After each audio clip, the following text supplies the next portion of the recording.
Greetings, I'm Jed Shlackman. I work as a holistic counselor, hypnotherapist, and spiritual energy healer. I'm also an author. One of the books I've written is Consciousness, Creation, and Existence, A Guide to the Grand Adventure. And I'll be reading another chapter from this book now. This will be Chapter 8. And Chapter 8 covers the topic of polarities. The chapter begins with a quote from the Handbook for the New Paradigm, Volume 2, which states, "Underlying all of creation, including the universal laws, is pure potentiality. As a focused, self-aware component of the whole, the potentiality of that whole being belongs to each and every component." Exploring polarities. Everything in existence needs to be experienced, so there is no quote-unquote evil which needs to be rooted out and obliterated. However, there are energetic polarities involved in the process of creation and existence. These may be meaningfully referred to as dark and light, both being outgrowths of the balanced energy of the creative source. Light is energy that radiates out, and dark is what absorbs or draws energy from others without giving back to preserve an equilibrium. Visualize a light and shadow. The light radiates, while the shadow appears when something exists that absorbs or blocks the light. We only see form in the physical world when light is reflected or interfered with in some way. If there is utter darkness, we can't see, and if there is blinding, unrestricted light, we can't see either. Balance is able to both give and receive light energy in a manner that promotes harmony and equilibrium, both within the self and between the self and the external environment.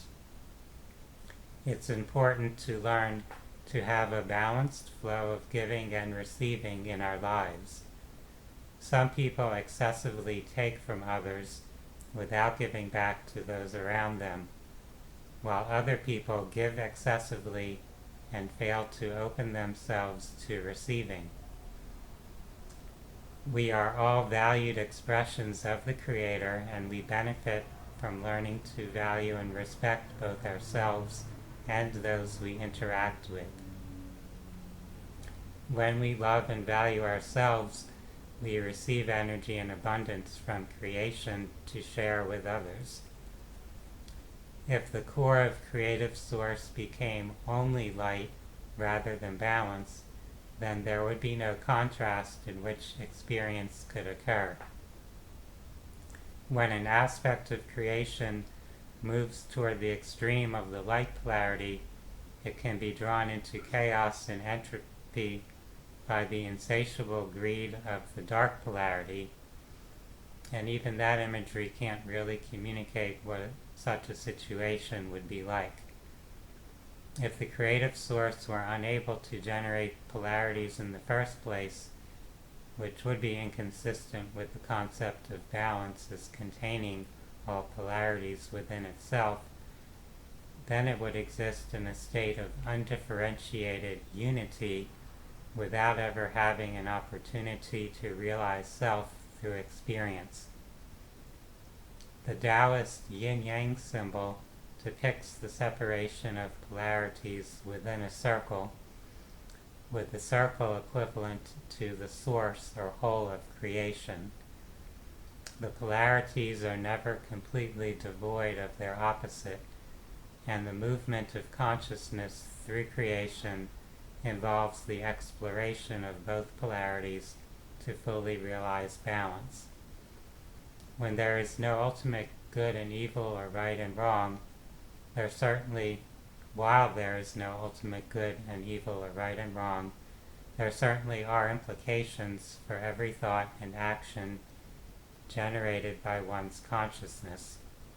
With this understanding, it is possible to practice discernment without passing judgment on self or others concerning what one thinks appropriate. For example, you can discern that someone engaging in substance abuse is living in an unhealthy and hazardous manner.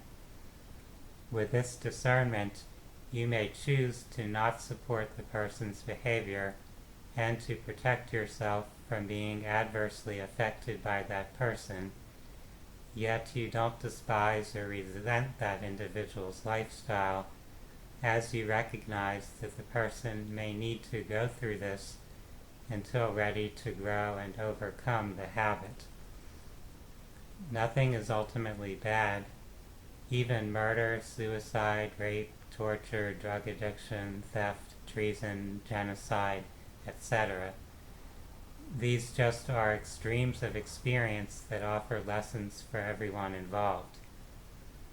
Your essential self can't be destroyed and can handle anything.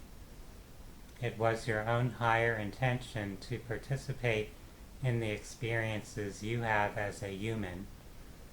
Your experiences allow you to refine your beliefs about self and your intentions for what you would like to create in your life and your experiential path.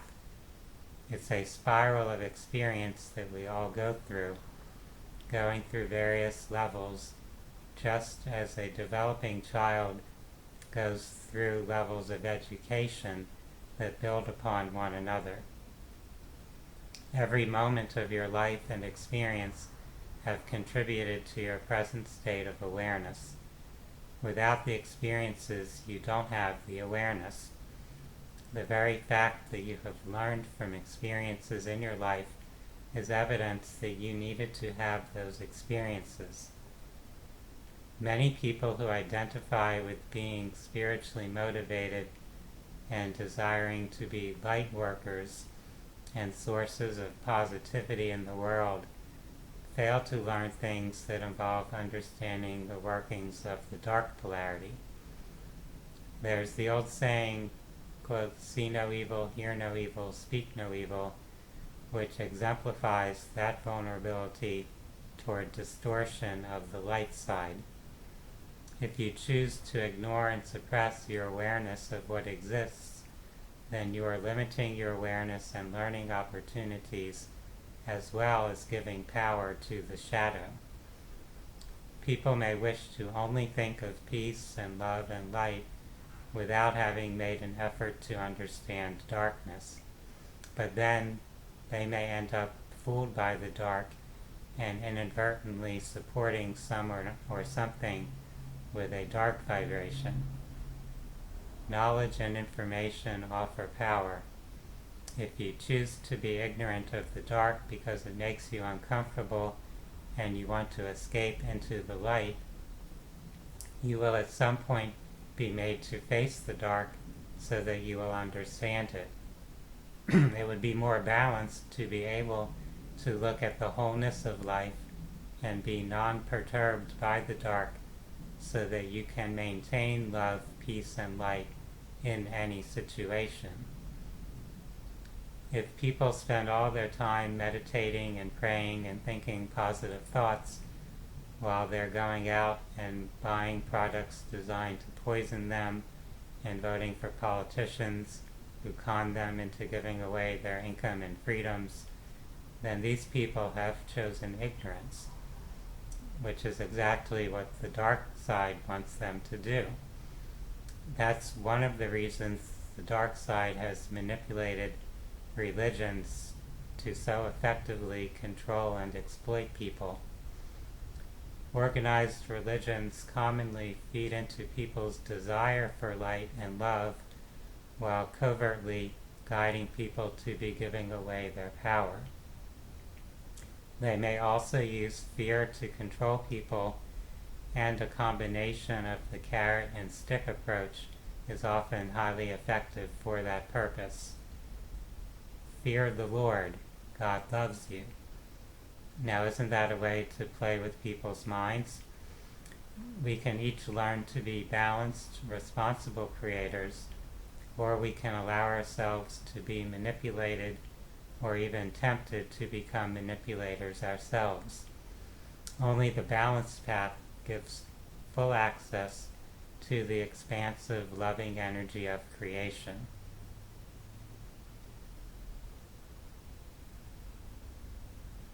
The dark path requires you to take from others and enter competition with other pirates and energy vampires, since you've cut off your openness to Source, while the polarized light path fools you into thinking that you can send love or ignore the activities of the dark and everything will become light and peace in the external world. Remember, for the purpose of your own individual spiritual development, the world is a meaningful illusion to help you learn, grow, and evolve, not something that really needs to be changed, even though as you grow and raise your consciousness, that does help support others with their growth and contribution to the outer world's transformation. As consciousness radiates out from its source, it becomes increasingly attracted to polarization. The experience and reintegration of polarities could be described as a process of self-realization. The polarization drama generates many distortions and delusions of consciousness, which inevitably lead spirits to find ways of healing their misperceptions. Love, gratitude, appreciation, allowance, acceptance, forgiveness, compassion, catharsis, and release are all examples of words that describe processes of consciousness that facilitate healing and reintegration of self. Love is typically seen as vital to healing, as love is the glue of creation, which connects and bonds all the many aspects of self to one another through the deep awareness of a common source of unified awareness and consciousness. As we experience life as humans, we often become attached to the illusion of the human persona. This fosters many feelings that create resistance to love, such as anger, fear, resentment, jealousy, and shame. These feelings help maintain the sense of self generated by the filters of the human incarnation. Healing these emotions can be facilitated by using love and other healing energies, along with increasing identification with one's spiritual self, and using this awareness to help release restrictive patterns in the many layers of consciousness along the continuum from the physical to the spiritual. On a higher spiritual level, we have chosen to have experiences on earth to explore various polarity energies and their implications. We can gain much from these experiences and can assist our growth by learning to evaluate our experiences and lessons rather than judging them from a moralistic or punitive perspective. Judging oneself as bad, evil, or sinful merely polarizes one's consciousness around the experience, making it more difficult to change one's pattern toward balance and evolve beyond the lesson. Since our spiritual self is living many lives and having all kinds of experiences, from very humble altruistic personas to very vicious, greedy ones, we can learn to accept that we have done or experienced all kinds of things that we may find reprehensible from our current state of awareness, but also recognize that our current state of awareness is a product of all of our experiences and lessons, a necessary evolutionary process in which everything is useful and nothing is bad or sinful. Bad and sinful merely are judgments applied within belief systems that we outgrow. After all, does the infinite limit its awareness and range of experience by disowning any aspect of potential experiential existence? This is a point I reiterate and repeat because this repetition is useful in changing long-held beliefs. We have been exposed repeatedly to misleading ideas, so to help transform our beliefs, we usually benefit from repeated exposure to ideas connecting us to a higher level of awareness. Thus, as you proceed to read the concepts and ideas presented in this book, you are encouraged to recognize that everything in creation is just as it needs to be. And as you increase self-awareness and begin to create and influence your experienced reality more consciously, you will be doing just what is suited to your role in creation at the moment.